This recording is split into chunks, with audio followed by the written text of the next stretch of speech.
তো চলো খাওয়া দাওয়া করতে বসে পড়েছি। আর আজকে কি রান্না করেছি, এই যে মাছের ঝাল, একটুখানি পালং পাতা দিয়ে ধনে পাতা দিয়ে ডাল করে নিয়েছি ছেলের, আর 2 ছেলে খাবে বলে। আর এখানে স্যালাড বানিয়ে নিয়েছি, এখন এটা রোজ খাওয়া হচ্ছে, বুঝতে পারলে। আর এখানে হচ্ছে একটা ফুলকপি, আর ফুলকপি দিয়ে কড়াইশুঁটি দিয়ে টমেটো দিয়ে একটা তরকারি। এইটাই আজকে দুপুরের খাওয়া দাওয়া হবে। এরকম তুই দেবো তো তোকে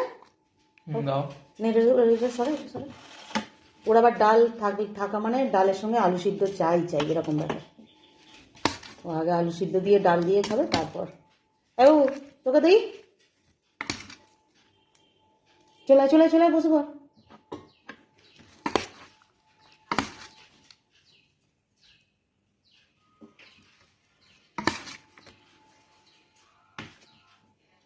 তো চলো খাওয়া দাওয়াটা করে নিই।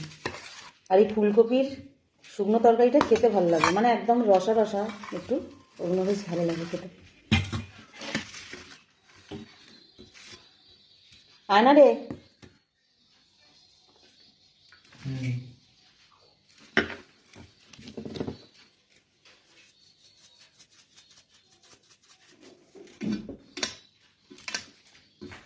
কত মশাই থাকলে আরও কিছু রান্না হতো, কিন্তু আজকে যেহেতু নেই তাই জন্য একটুখানি হালকা ফুলকার ওপর দিয়েই হয়েছে।